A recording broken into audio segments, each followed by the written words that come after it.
नमस्कार, मी संजय वैशंपायन. KTV मराठीच्या कोकण वार्तामध्ये आपलं स्वागत. प्रथम एक नजर आजच्या ठळक घडामोडींवर. रत्नागिरीत मोफत कृत्रिम पाय मोजमाप शिबिराला उत्स्फूर्त प्रतिसाद. 175हून अधिक दिव्यांगांचं मोजमाप. माथाडी कामगारांना बेकार करणारा शासन निर्णय रद्द करा. रत्नागिरीत माथाडी कामगारांचं 2 दिवसीय धरणं आंदोलन. आंबेशेतमध्ये शॉर्ट सर्किटमुळे भीषण आग. घरातील सर्व साहित्य जळून खाक. आणि रत्नागिरीत बकरी ईदपूर्वी बोकड बाजार खुलला. 75,000चा बोकड ठरला आकर्षण. यानंतरच्या बातम्या अल्पशा विश्रांतीनंतर. समुंदर की गोद में पला है तू, अंगड़ाई लेते ही लहरें शुरू. आज यौवन की मस्ती छोड़, ले चलता हूं तुझे एक नए मोड़. आजा तुझे माँ पुकारे अब, छेड़ देते हैं बीच से कुछ शरारत हंसी. गले लगा ले उसे ए फकीर, इंतजार कर रहा है तेरा तो. चल दे देते हैं उसे फसल की खूबसूरती तो. आजा तुझे माँ पुकारे अब, मीलों आगे चलना है हमें. सिर्फ फसल नहीं, तेरे स्पर्श की चाह में बैठे हैं शहरों में भी कहीं. उनके मुख पे भी लानी है मुस्कान, उन्हें भी देनी है एक नई पहचान. आजा तुझे माँ पुकारे अब. फिनोलेक्स पाइप्स पहुंचाए पानी को अपनी माँ के पास. आणि आता पाहूया बातम्या विस्तारानं. रत्नागिरीमध्ये भारत विकास परिषद दिव्यांग केंद्र, स्कॉन प्रो फाउंडेशन आणि रोटरी क्लब ऑफ स्कॉन प्रो यांच्या संयुक्त विद्यमाने आयोजित मोफत कृत्रिम पाय मोजमाप शिबिराला मोठा प्रतिसाद मिळाला. या शिबिरात 175हून अधिक दिव्यांगांच्या हात आणि पायांचं मोजमाप घेण्यात आलं.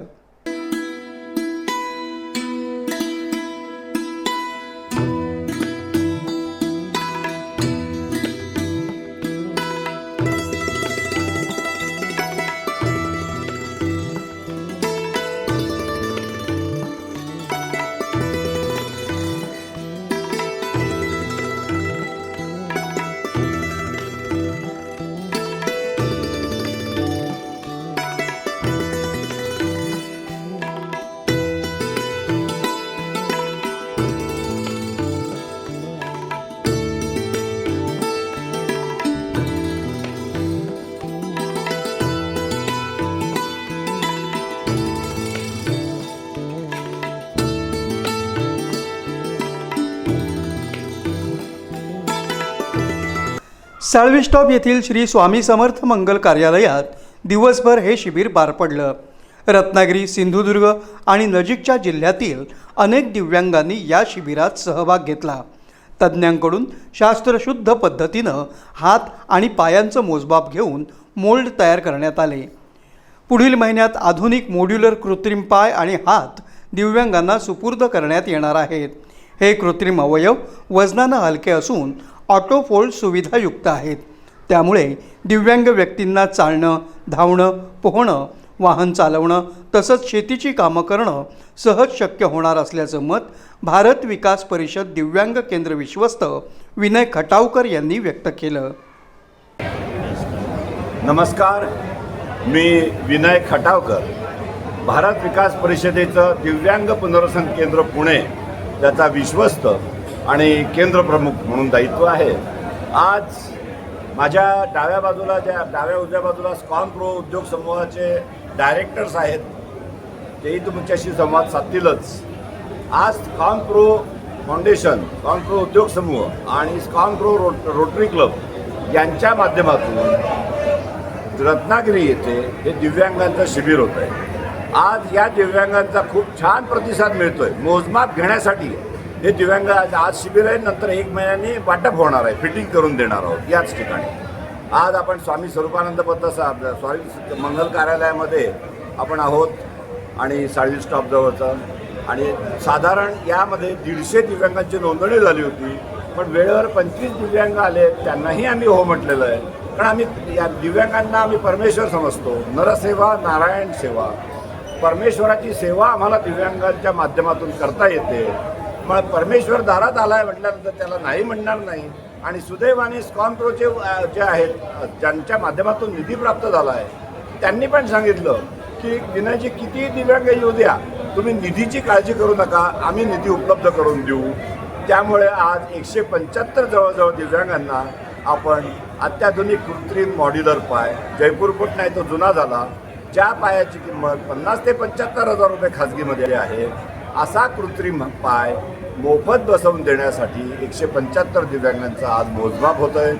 भोजन मिळत सगळ्यांना आपण देणार आहोत, कारण वेळ लागतो, दिवसभर हा कार्यक्रम चालू आहे. त्यामुळे रत्नागिरीतल्या सगळ्या दिव्यांगांनी याचा जरूर लाभ घेतलेला आहे. जे राहिलेले आहेत पुण्यामध्ये पण तुम्ही केव्हाही येऊ शकता, पुण्यामध्ये या सेवा येत नाही असाच आहे, असेच पाय मोफत तिथे मिळणार आहेत. त्यामुळे पुण्यामध्ये सुद्धा येऊ शकता. हे ऐकणाऱ्यांनी, हे पाहणाऱ्यांना मी विनंती करतो की त्यांनी या शिबिराचे जे नोंदणीसाठी नंबर दिले होते, त्या नंबरवर फोन केलात तर ते आमचा पुण्याचा पत्ता देतील. आणि तुम्ही पुण्याला जे दिव्यांगांना आज येऊ शकले नाही आहेत, माहिती माहीत नव्हतं त्यांना, अशा दिव्यांगांनी पुढच्या 6 महिन्यात केव्हाही या पुण्याला आणि पाय बसवून घ्या. धन्यवाद. कार्यक्रमाला स्कॉनचे ज्येष्ठ संचालक सतीश चव्हाण, संचालक महेश मायदेव, जिल्हा संघचालक आप्पासाहेब पराडकर, विश्वस्त राजशेखर अभ्यंकर, अनिल चन्ने, अपूर्वा ब्राह्मणे आणि राहुल पुरकर यांच्यासह अनेक मान्यवर उपस्थित होते. महेश मायदेव यांनी कोकण दिव्यांग मुक्त व्हावं ही स्कॉन प्रोजेक्टचे संस्थापक निलेश चव्हाण यांची संकल्पना असल्याचं सांगितलं. हे सलग 4थं शिबिर असून दिव्यांग सेवेसाठी हे उपक्रम सुरू राहणार असल्याचं त्यांनी स्पष्ट केलं. नमस्कार, मी महेश मायदेव, डायरेक्टर एस्कॉन प्रोजेक्ट्स. आम्ही पुण्यामध्ये इंडस्ट्रियल कन्स्ट्रक्शनच्या व्यवसायात आहोत. आम्ही देशविदेशामधल्या अनेक नामांकित कंपन्यांचे औद्योगिक बांधकाम प्रकल्प आम्ही साकारत असतो. आणि आमच्या कंपनीचे संस्थापक निलेशजी चव्हाण या कोकणचे सुपुत्र आहेत, मार्ग तांबडे गावचे. त्यांच्या प्रेरणेतून आम्ही हा कार्यक्रम या ठिकाणी करत असतो. मला सांगायला आवडेल की आम्ही हे सलग 4थं शिबिर या ठिकाणी करतो आहोत. आणि आमची मनोमन भावना आहे की नरसेवा हीच नारायण सेवा, आणि त्या माध्यमातूनच आम्ही भारत विकास परिषदेबरोबर जोडलं गेलेलो आहे. यामध्ये आमच्या कंपनीचा स्वतःचा कॉर्पोरेट क्लब आहे, रोटरी स्कॉनप्रोचा, आणि तो भारतातला दुसरा कॉर्पोरेट क्लब आहे, जो आमच्या कंपनीच्या नावाने आहे. आणि त्यांच्या माध्यमातून स्कॉनप्रो फाउंडेशन आहे, शन्ना ट्रस्ट आहे, अशा 4 संस्थांच्या माध्यमातून आम्ही CSRच्या माध्यमातून हे काम करतो आहोत. आणि मला खात्री आहे की आम्ही जे स्वप्न उराशी बाळगलेलं आहे की आम्हाला संपूर्ण कोकण दिव्यांगमुक्त करायचं आहे, ते सुदैवानं समर्थांच्या कृपेने पार पडताना दिसतंय. आता हा 4था टप्पा, हे कार्य असंच चालू राहू देत. आणि त्याकरता यांचे आशीर्वाद असे मिळू देत की हा यज्ञ आम्ही चालू ठेवू. आणि कधीतरी ह्याला अशी वेळ यावी की यांना नोंदणीला सभासद मिळणं ही आमची इच्छा आहे. धन्यवाद. शिबिरस्थळी दिव्यांग आणि त्यांच्या नातेवाईकांसाठी चहा, नाश्ता आणि जेवणाचीही व्यवस्था करण्यात आली होती. स्वयंसेवक आणि सामाजिक संस्थांच्या सहकार्यांनी शिबिर यशस्वी करण्यासाठी विशेष परिश्रम घेतले. महाराष्ट्र शासनाच्या विविध शासकीय धान्य गोदामांमध्ये कार्यरत माथाडी कामगारांना बेकार करणाऱ्या शासन निर्णयाविरोधात रत्नागिरीत तीव्र आंदोलन करण्यात आलं. राज्यातील 36 जिल्ह्यातील शासकीय धान्य गोदामांमध्ये काम करणाऱ्या माथाडी कामगारांनी दैनंदिन कामकाज बंद ठेवत जिल्हाधिकारी कार्यालयासमोर 2 दिवसीय लाक्षणिक धरणं आंदोलन छेडलं.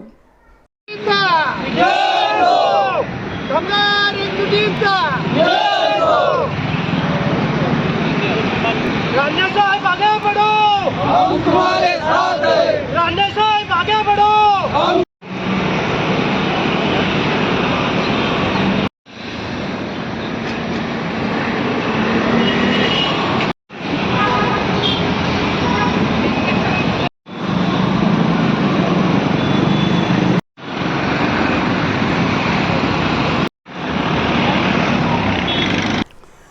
अन्न, नागरी पुरवठा आणि ग्राहक संरक्षण मंत्री छगन भुजबळ यांनी घेतलेल्या निर्णयानुसार शासकीय धान्य गोदामातील भराई आणि उतराईची कामं थेट वाहतूकदारांकडून करून घेण्याचा निर्णय घेण्यात आला आहे. या निर्णयामुळे अनेक वर्षापासून काम करणाऱ्या माथाडी कामगारांवर बेरोजगारीचं संकट ओढवल्याचा आरोप आंदोलकांनी केला. दशरथ सखाराम शिंदे, अखिल भारतीय सुरक्षा रक्षक माथाडी ट्रान्सपोर्ट जनरल कामगार युनियन संयुक्त सरचिटणीस. मी आज धरणे आंदोलन याकरिता करतो आहे की शासनाने 24 एप्रिल 2026ला जो माथाडी कामगारांच्या विरोधात जो जी आर काढला त्याच्या संदर्भामध्ये आम्ही आज धरणे आंदोलनाला बसलेलो आहे. तर त्या जी आरमध्ये थेट वाहतूक आणि हमाली ठेका एकत्र केला आहे आणि तो एकत्र करत असताना जो तालुका गोडाऊनला माल येणार होता तो थेट वाहतुकीला जोडण्यात आलेला असल्यामुळं माथाडी कामगारांना काम राहिलेलं नाही. जर माथाडी कामगारांना काम पाहिजे असेल तर गोडाऊनला माल आला पाहिजे आणि तिथं त्याची हाताळणूक झाली पाहिजे, त्याच्यानंतर त्यांना काम मिळतं. ते रोजीरोटीतून त्याच्या अनुषंगाने आता सध्या जो माल येणार आहे तो थेट पाठवला जाणार आहे आणि त्याच्यामुळं ह्या कामगारांना काम शिल्लक राहिलेलं नाही. आणि शिल्लक राहिलेलं नाही तर आमची मागणी अशी आहे का जे काम दुकानामध्ये खाली करायला गाडी जाणार आहे ते काम आमच्या कामगारांकडून करून घेण्यात यावं, जेणेकरून आमच्या कामगारांचा रोजगार वाचेल. ही मागणी माफक आपली मागणी होती. शासनाबरोबर आमच्या 3 बैठका झाल्या. प्रशासनाने आम्हाला 3ही बैठकाला सांगितलं का जो नवीन जी आर निघणार आहे त्याच्यामध्ये तुमच्या कामगारांची कामाची शाश्वती दिली जाणार आहे. परंतु जी आर काढताना शासनाने कुठलीही कामगाराची जाण न ठेवता त्याला बगल दिली आणि तो जी आर काढून मोकळे झाले. त्याच्यामुळं आज ह्या कामगार महाराष्ट्रामध्ये असे 10,000च्या वर कामगार आहे का त्यांच्यावर बेघर होण्याची पाळी आलेली आहे. आणि दुसरी मागणी आहे का ही टोटली थेट वाहतूक ही थांबवण्यात यावी आणि मूळ मुद्द्यावरती जे पूर्वीपासून जे काम चालत होतं शासकीय धान्य गोडाऊनमध्ये ते चालू करून ह्या कामगारांची रोजीरोटी वाचवण्यात यावी, एवढीच माफक अपेक्षा आमची ह्या शासनाकडून आहे.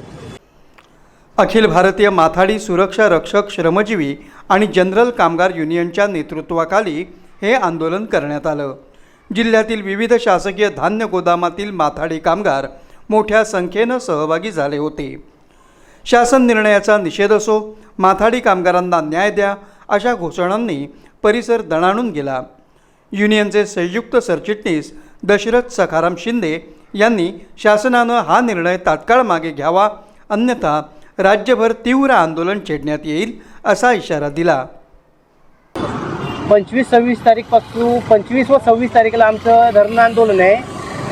कारण शासकीय धान्य गोदाममधील जो एफसीआयवरून माल यायचा शासकीय धान्य गोदामला तो आमचा आता थेट वाहतूक होणार आहे. एफसीआय गोदामहून डायरेक्ट रेशन दुकानला जाणार आहे. त्यामुळे आमचं पूर्णपणे गोदाम शासकीय धान्य गोदाम हे बंद होण्याची शक्यता आहे. त्यामुळे आमच्या सर्व कामगारांवरती उपासमारीची वेळ येणार आहे. परत 26 तारखेला बी बेमुदत आंदोलन आहे आमचं. 26 तारखेला दुपारी मंत्रालयात मीटिंग आहे. ती मीटिंग जर आमच्या बाजूने निर्णय झाला तर आम्ही तो आंदोलन मागे घेणार आणि जर आमच्या विरोधात जर काय निर्णय आमचे मान्य केले नाहीत तर 27 तारीखपासून सर्व कामगार बेमुदत संपावर जातील. माथाडी व सुरक्षा रक्षक कायदा बचाव समिती, महाराष्ट्र राज्य यांनीही या आंदोलनाला पाठिंबा दर्शवला असून शासनाच्या भूमिकेकडे आता कामगारांचं लक्ष लागलं आहे. मुस्लिम बांधवांचा पवित्र सण बकरी ईद आता काही दिवसांवर येऊन ठेपला असून त्याच्या पार्श्वभूमीवर रत्नागिरी शहरातील उद्यमनगर परिसरातील चंपक मैदान इथं भरलेल्या बोकड बाजारात मोठी गर्दी पाहायला मिळत आहे.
बकरी ईद निमित्त मुस्लिम बांधवांकडून बोकडांना विशेष मागणी असते.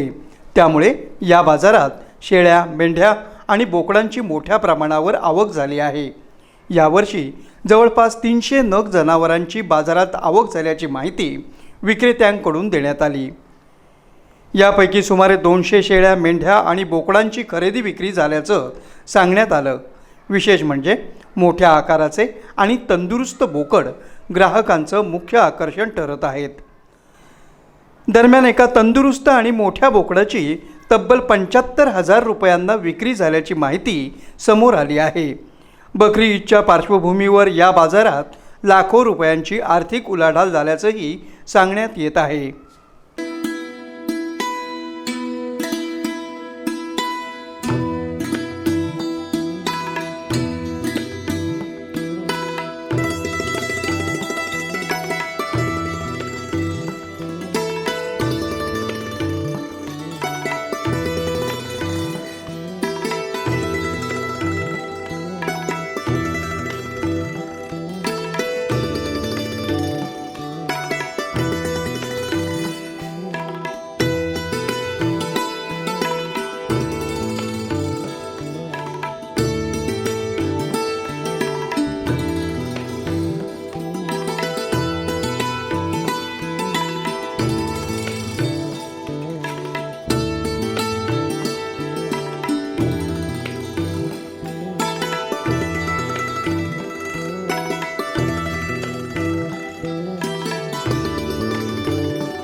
बकरी ईदचा पवित्र सण जवळ आल्यानं देशासह जिल्ह्यातील अनेक मुस्लिम बांधव आणि भगिनी सौदी अरेबियातील पवित्र मक्का, मदिना इथं हज यात्रा अदा करण्यासाठी रवाना झाले आहेत.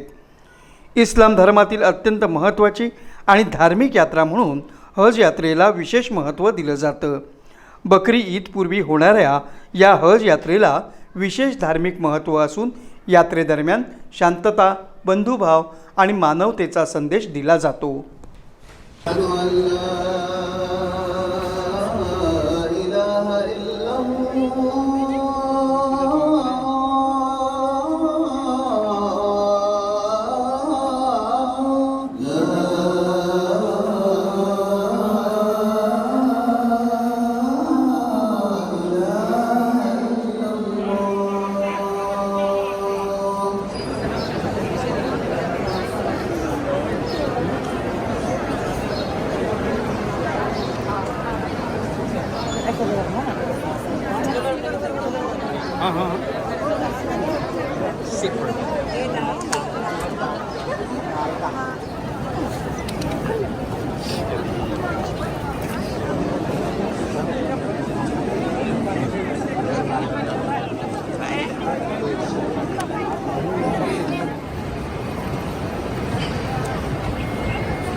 Altın kapıya eledi. Gördün mü hani kalktım üzerine? ولا حول ولا قوة إلا بالله.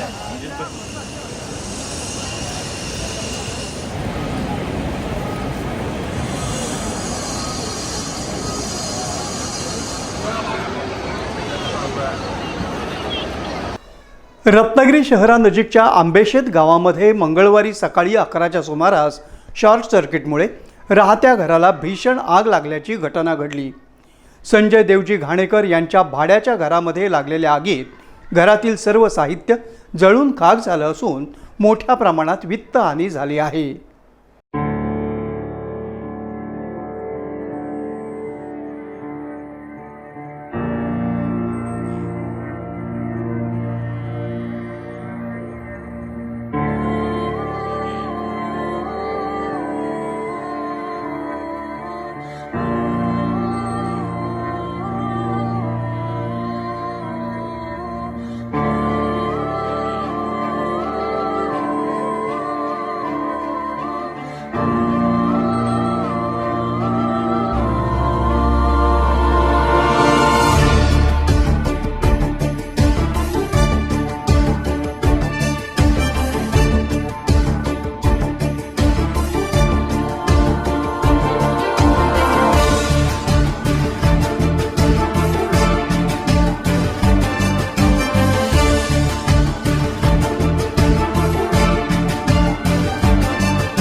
या आगीत घरातील रोख रक्कम, दागिने, महत्त्वाची कागदपत्र तसंच इतर घरगुती वस्तू आगीच्या भक्ष्यस्थानी पडल्या.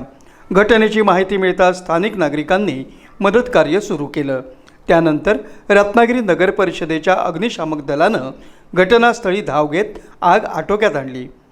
दरम्यान स्थानिक नागरिकांनी प्रसंगावधान राखत घरातील गॅस सिलेंडर वेळीच बाहेर काढल्यामुळे मोठा अनर्थ टळला. या घटनेमध्ये कोणतीही जीवितहानी झाली नसली तरी नुकसान मोठ्या प्रमाणात झालं आहे. आज या घरात भाडे तत्त्वानं राहत असताना आम्ही घरात कोणीही नसताना आमच्या घराला आग लागलेली आहे शॉर्ट सर्किटमुळे. तरी आमचा संसार पूर्णत्व उद्ध्वस्त झालेला आहे. त्यामुळे सरकारने आम्हाला जास्तीत जास्त मदत करण्याचा प्रयत्न करावा. प्रत्यक्ष दर्शनी म्हणता 10:30च्या दरम्यान ही आग लागली आहे. ती आग लागलेली असताना आम्हीसुद्धा घराजवळ मी होतो नशिबाने. त्यानिमित्ताने लोकांनी इथे किचाट झाल्यामुळे मी तिथून धावत ताबडतोब आलो इथे. त्यानंतर आतमध्ये विझवण्याचा प्रयत्न केला. आतमध्ये लॉक असल्यामुळे आम्हाला काहीच करता आलं नाही अगोदर. त्यानंतर प्रयत्न करून आम्ही त्या दरवाजा फोडण्याचा प्रयत्न केला. दरवाजा फोडला. दरवाजा फोडून नंतर एक गाडी आली पाण्याची टाकी.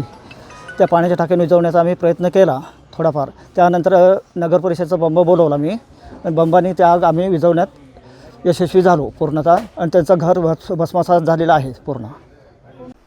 पुन्हा एक नजर आजच्या ठळक घडामोडींवर. रत्नागिरीत मोफत कृत्रिम पाय मोजमाप शिबिराला उत्स्फूर्त प्रतिसाद. 175हून अधिक दिव्यांगांचं मोजमाप. माथाडी कामगारांना बेकार करणारा शासन निर्णय रद्द करा. रत्नागिरीत माथाडी कामगारांचं 2 दिवसीय धरणं आंदोलन. आंबेशेतमध्ये शॉर्ट सर्किटमुळे भीषण आग. घरातील सर्व साहित्य जळून खाक. आणि रत्नागिरीत बकरी ईदपूर्वी बोकड बाजार खुलला. 75,000 बोकड ठरला आकर्षण. याबरोबरच आजचं हे बातमीपत्र संपलं. पुन्हा भेटूया पुढील बातमीपत्रात. तोपर्यंत नमस्कार.